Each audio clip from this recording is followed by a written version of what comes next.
Seguimos en cuestión de prioridades. Como les decía, hoy vamos a poner voz al campo. Queremos escuchar a los agricultores y a los ganaderos que nos cuenten sus problemas concretos y las posibles soluciones que ven. Tenemos a dos, han participado en estas tractoradas y seguirán movilizándose hasta que se solucione su situación. Les presento a Antonio Torres, tiene 38 años, es aparejador, pero lleva 9 años dedicándose al sector agrario. Está, de hecho, estudiando a la vez ingeniería agrícola, es agricultor de secano, tiene trigo, cebada, centeno, lentejas, garbanzos y vive en Villarmentero de Campos. ¿Qué tal? Buenas noches. Desgueva, perdón, Villarmentero de Desgueva. Bueno, en Villarmentero de Desgueva. Estos errores no son imperdonables. A su lado está Javier Barrigón, que lleva 24 años trabajando en la tierra, es de Villanubla, tiene regadío y secano, y al igual que Antonio, bueno, pues salió ayer con su tractor también para movilizarse. ¿Qué tal? Buenas noches. Buenas noches. Bueno, ¿qué balance hacéis de lo que vimos ayer, esas tractoradas espontáneas que nunca jamás se habían visto?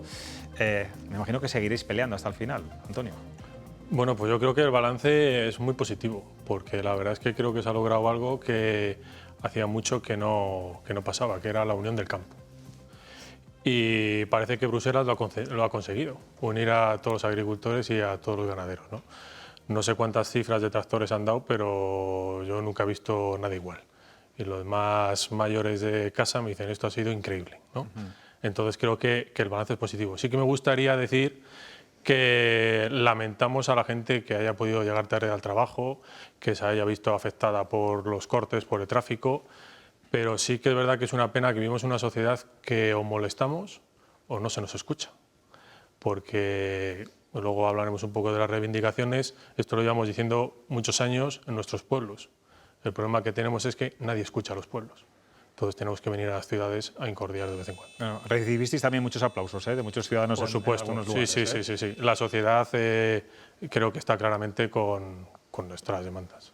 Javier, ¿tú qué balance haces? Yo creo que ha sido un éxito total. Ha sido una manifestación producida por redes sociales, ha sido espontánea, a través de un hartazgo yo creo que ha generalizado el sector, y creo, ya ha sido muy bonito, pues ver a agricultores de diferentes organizaciones agrarias unirse. Pero claro, esto que dicen, no, es que han salido, pues eso, agricultores de derechas, de extrema derechas, movidos por movimientos políticos. Sinceramente, yo creo que el campo no tiene color político. El campo es agricultura y el campo produce alimentos, tanto en cantidad como en calidad. Yo creo que el campo, pues lógicamente, cada agricultor tendrá unas ideas políticas, pero no se puede contextualizar todo.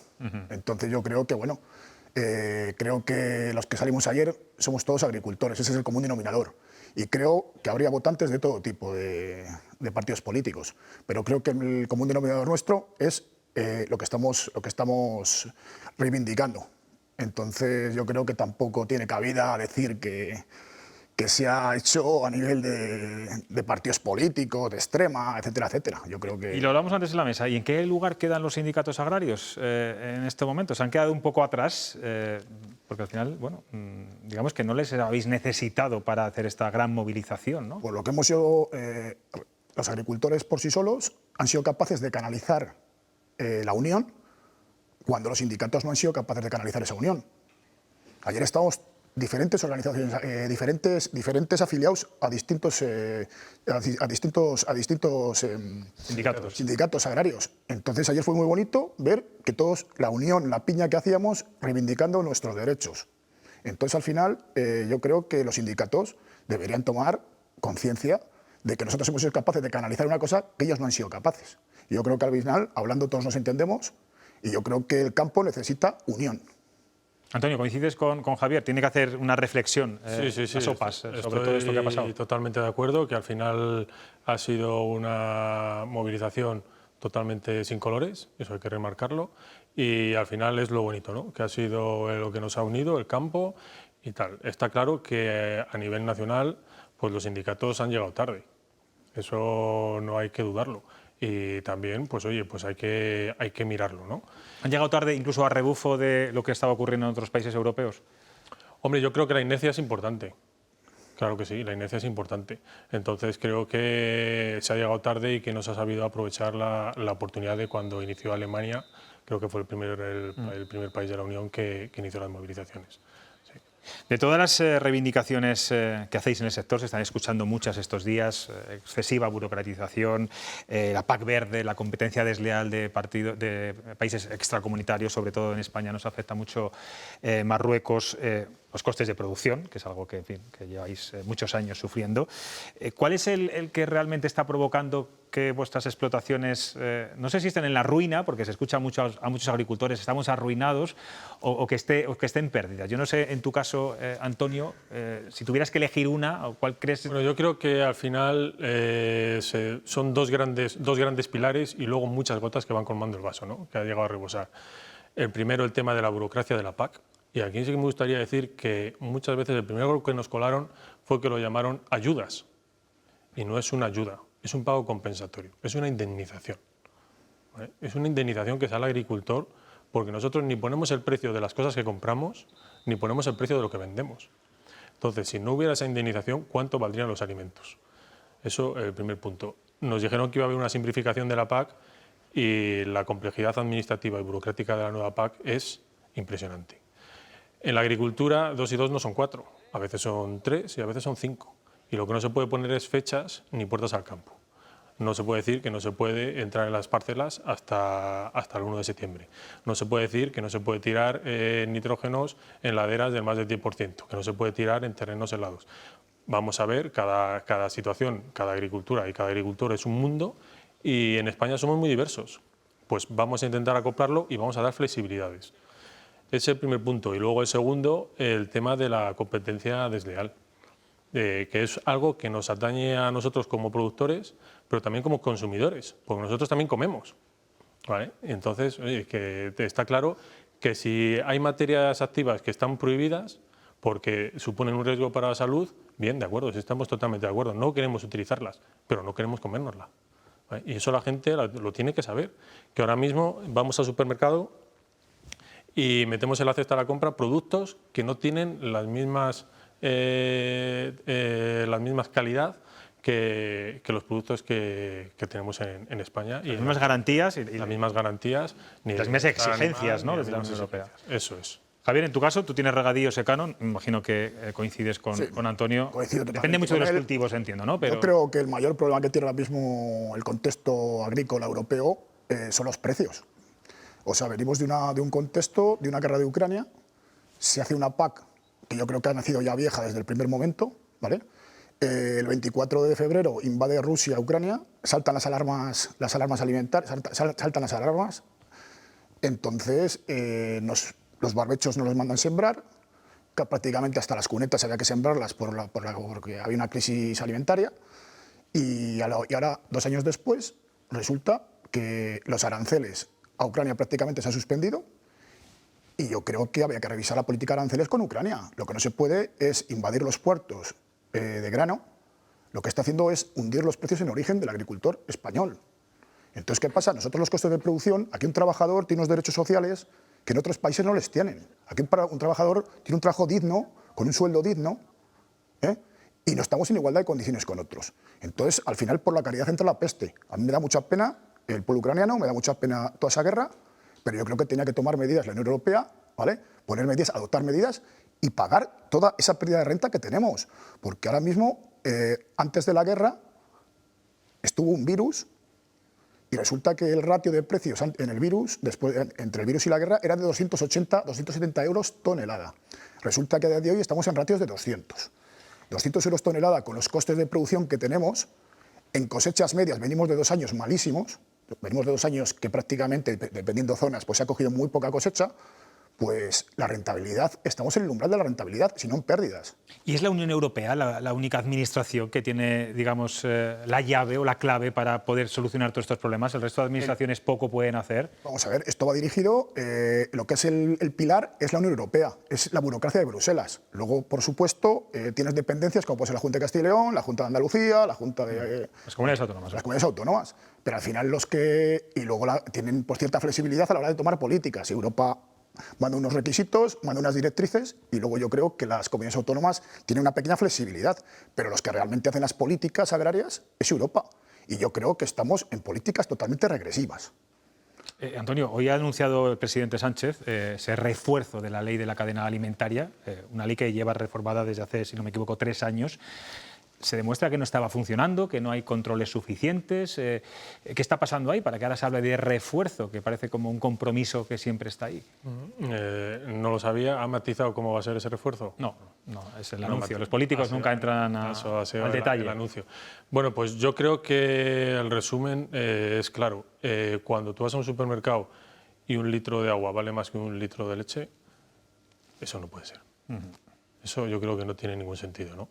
Entonces ahí se resume un poco. Claro que hay que reforzarla. Yo creo que lo que hay que hacer es aplicarla. ¿Tú eres joven? Vamos a decir que sí, eres joven. Bueno, sí, vamos a decir que sí. ¿Tú animarías a los jóvenes ahora mismo, tal y como está la situación en el campo, a que se dedicara a lo que tú te dedicas? Pues mira, yo como bien has dicho, yo soy aparejador, estoy trabajando en la construcción, me quedé en el campo y para mí fue la mejor decisión de mi vida, porque soy feliz y me gusta lo que hago y trabajo con ilusión. Pero desde luego que para la gente joven es muy difícil, porque primero, ¿a dónde les llevamos? A meterse en letras infinitas, a que esté muchas veces demonizado. Entonces, claro, y con una rentabilidad muy baja y sin horarios, porque hay veces que la agricultura te deja tiempo, pero no puedes disponer de él. No, pero los horarios ha sido siempre, eso no es de ahora. Importante. Un agricultor y un ganadero no tiene hora, ¿no? Sí, eso es cierto, sí. Entonces yo creo que lo que hay que hacer es que a los jóvenes les tenemos que dar un atractivo y un incentivo e intentar mejorar un poco lo que son las condiciones y lo que es el sector. También me gustaría romper una lanza a favor de la gente mayor que está en el campo, porque muchas veces se dice que el sector está envejecido, que lo está, pero también se hace con intenciones de desprestigiar un poco lo buen profesional que es el agricultor de español, ¿no? Creo que es una generación que ha superado la velocidad de la luz, que es mucho mejor que la mía y que les debemos todo. Y yo estoy encantado de hablar con ellos porque aprendo de ellos todos los días, porque tienen algo que yo no voy a tener hasta que no llegue a su edad, que es la experiencia. Y en la agricultura todos los días se aprende y todos me dicen, me moriré y todavía seguiré aprendiendo, ¿vale? Entonces sí que me gustaría pues, que se reconociera a esa gente más mayor del campo que tenga edad no quiera decir que no sea profesional. Y los agricultores de hoy en día son unos profesionales como la copa de un pino de los pies a la cabeza. Muy bien, ese homenaje a nuestros mayores del campo. Javier, tú no tienes hijos. Si los tuvieras, le dirías, venga, os dejo en herencia todos mis campos de regadío y de secano. Yo creo que los que estamos en la agricultura, con la crisis de valores que hay socialmente, hablas con un ingeniero, no está a gusto. Hablas con un abogado, no está a gusto en lo suyo. Hablas con un arquitecto, tampoco está a gusto. Hablas con un trabajador de Renault, no está a gusto. Sin embargo, los que estamos en la agricultura estamos porque queremos. Y eso ahora mismo no se paga con nada. Que luego hay ciclos peores de venta que nos pueden... el problema que tenemos en la agricultura es que no ponemos el precio nosotros. Entonces juegas un poco en desventaja. Cualquier persona, cualquier negocio, tú vas a cualquier artículo que se compre, hay un precio de venta. La agricultura nos marcan un precio, tanto de venta como de compra. Entonces, al final, no depende de nosotros la rentabilidad. Y cuando escuchamos estos días tantas veces a compañeros vuestros, esto es una ruina, estamos arruinados, por supuesto, trabajamos a pérdidas. ¿Es tan dramático realmente como nos lo estáis contando estos días? O siempre se ha dicho, oye, los agricultores siempre son muy victimistas, cuando no es el tiempo es no sé qué. Esto, al final, yo creo que es una cadena, la cadena de distribución ahora mismo, yo creo, esto es un eslabón, esto es un engranaje, es una cadena. ¿Vale? Y yo creo que cada punto de la cadena tiene que tener una rentabilidad.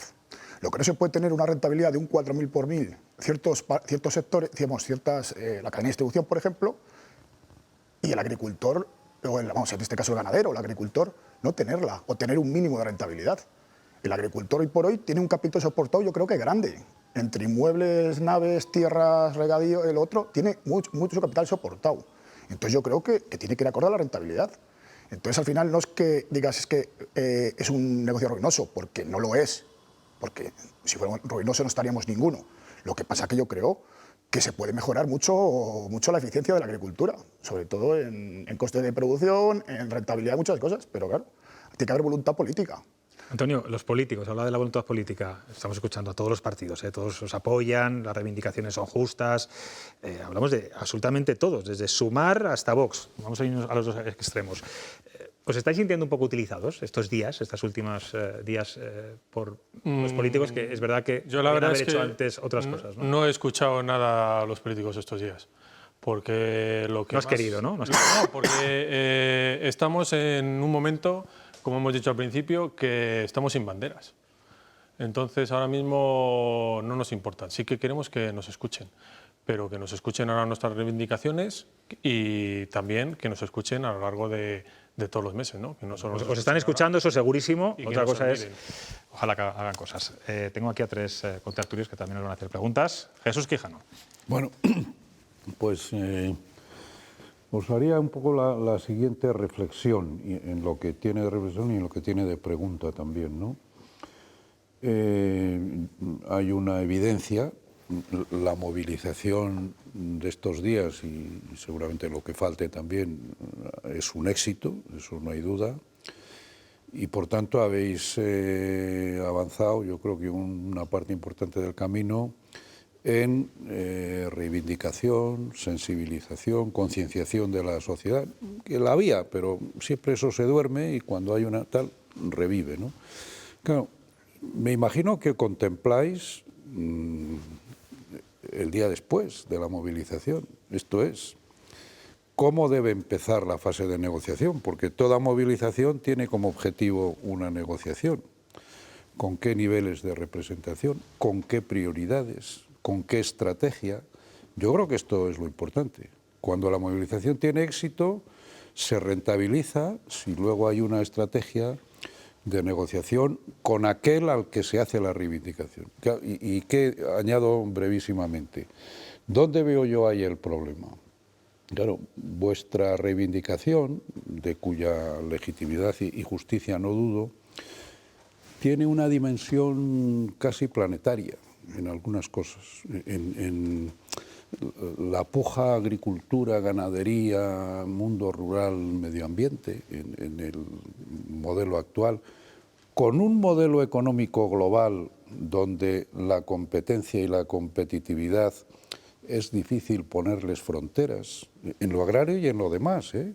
De 20 cosas que manejamos a diario, seguramente 17 pone debajo Made in China, producidas en un contexto de derechos sociales inferiores, etc. Tenéis luego un problema de relación intersectorial con las grandes industrias agroalimentarias y de distribución, donde han penetrado fondos de inversión que buscan rentabilidad a corto plazo. Voy a pedir que abrives un poco. No, simplemente digo, hago esta consideración porque veo que efectivamente los problemas que tenéis tienen una dimensión enorme y por tanto, sin estrategia de negociación, sin prioridades claras, abordarlo todo a la vez va a ser debería difícil. ser esa estrategia? ¿Cuáles deberían ser esas prioridades? Esa es la cuestión. Yo creo que es cierto que ponerle fronteras al mundo es difícil en un mundo tan globalizado como el que estamos hoy en día, pero nosotros tenemos una particularidad, que es un sector estratégico. Y la soberanía alimentaria no se lo puede permitir perderla a un país, porque creo que la sociedad hemos aprendido todos de cuando pagábamos las mascarillas a millón.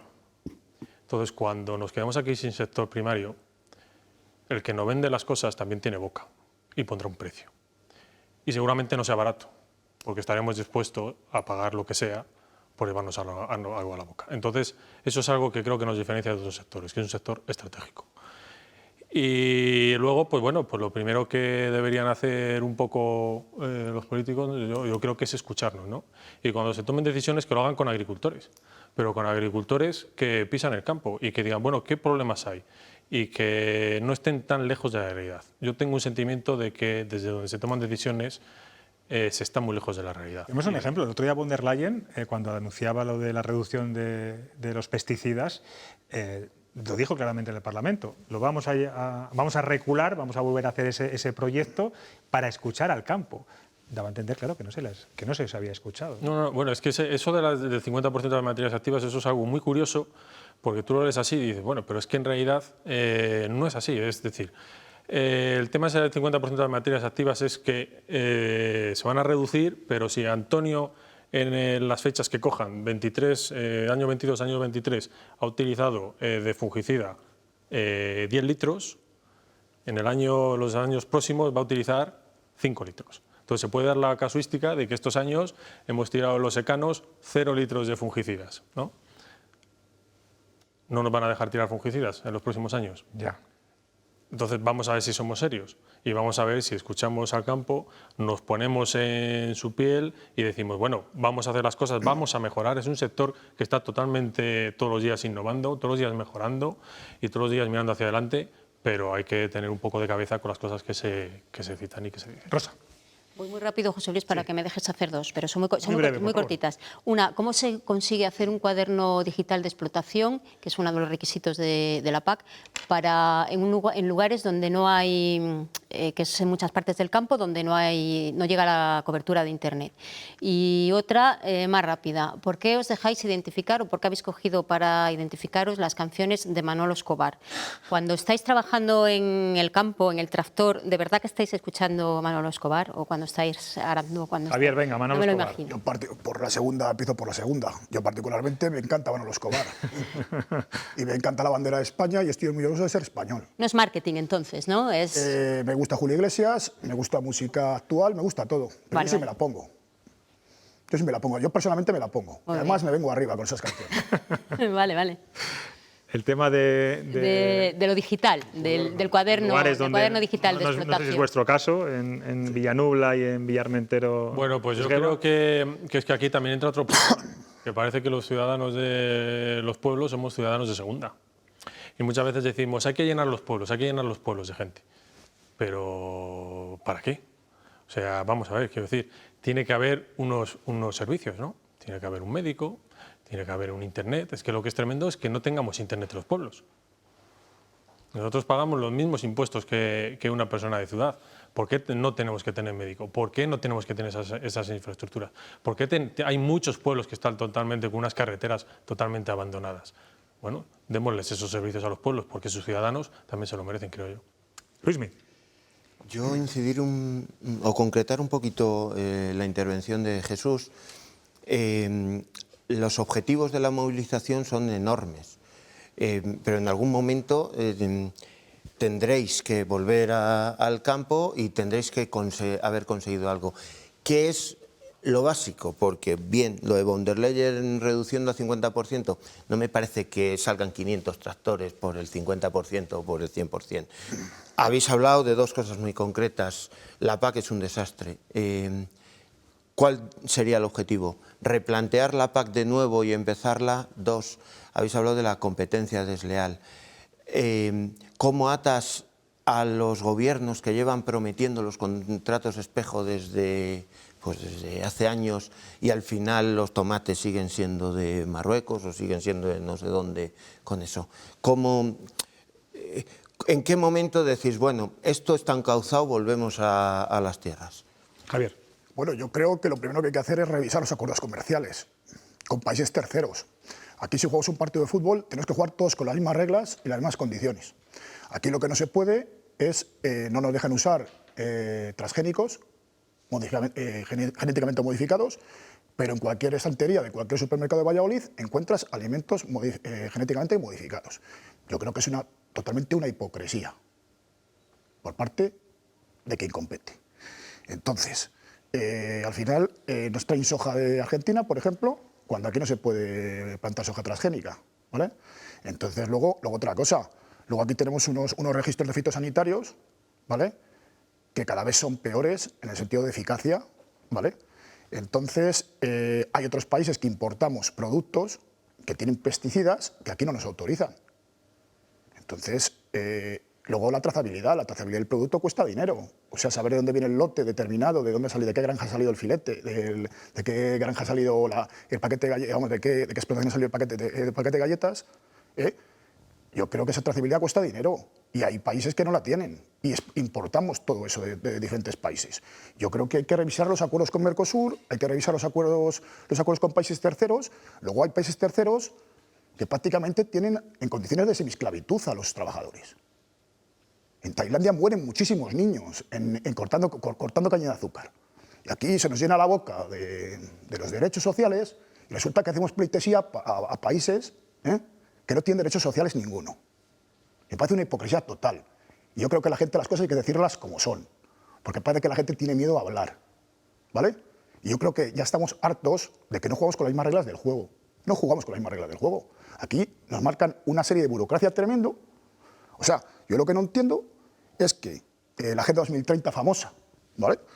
Uno de los puntos, hay 17 puntos, bueno, pues hay que reducir la tierra agrícola, cuando resulta que en 30 años va a aumentar la población mundial en 2.000 millones. Pero ¿quién realmente hace esas políticas? España tiene una agricultura eficiente, España tiene una agricultura tecnificada, España tiene una agricultura profesional, y España produce cantidad y calidad de alimentos, y España necesita una política agraria fuerte, pero necesitamos políticos que estén a la altura, que a día de hoy brillan por su ausencia. Muy clarito eres, Javier.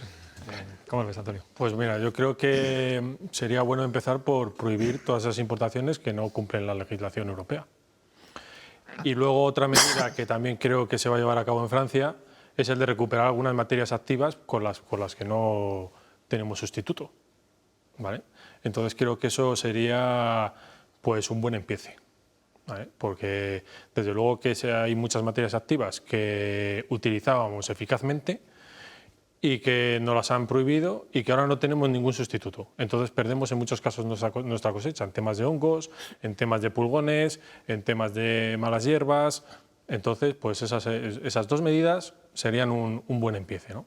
Y desde luego volver a mirar y reestructurar la PAC, que desde el campo siempre se ha dicho que la PAC había nacido muerta porque es imposible entenderla. Con ecoesquemas. Y sin ecoesquemas. Es imposible entenderla. Cuando nos daban charlas, en las primeras charlas creíamos que habíamos entendido algo, pero en la segunda charla nos dábamos cuenta de que no habíamos entendido absolutamente nada. Y yo es muy gracioso porque a mí mi pareja me dice en casa, pero bueno, es que tú diriges la Coca-Cola o qué, porque tienes que tener un Excel para saber qué es lo que puedes sembrar, hasta qué fecha lo puedes sembrar, si es secano, si es regadío, si aquí tengo que dejar el 10%, si el 10% entra el 5% de leguminosas, que si aquí el barbecho, que si aquí no se puede. Tenemos que partir parcelas. Pero bueno, por Dios, si tenemos la rentabilidad y tenemos que ir buscando tierras más grandes para ser más competitivos, ¿cómo nos hace la PAC partir parcelas para cumplir los ecoesquemas? No tiene ningún sentido una de las muchas cosas que no compartimos de la nueva PAC. Pues Antonio Torres, Javier Barrigón, habéis sido muy claros, ¿eh? Yo, en fin, he aprendido más hoy que escuchando muchos días, muchos testimonios y muchas declaraciones. Mañana empiezan las movilizaciones ya oficiales en algunas provincias. Me imagino que os vais a subir al tractor en breve también, ¿no? Yo lo que pido desde aquí es a todos los compañeros y a todos los agricultores es que todo esto tenga continuidad. Hay que dejarse de labrar las explotaciones y estar en la calle, ¿eh? Nos han visualizado muy bien, pero creo que esto para conseguir los objetivos hay que estar ahí. Y yo creo que hay que dar presión. Y yo creo que esto tiene que tener continuidad hasta que se nos escuche. Y siempre pacíficamente, ¿verdad? Pacíficamente, totalmente. Por supuesto. Yo creo que las cosas hablando, yo creo que nos entendemos todos. Oye, pues muchas gracias por estar hoy aquí en Cuestión de Prioridades, ¿verdad? Gracias a ti. Gracias a vosotros.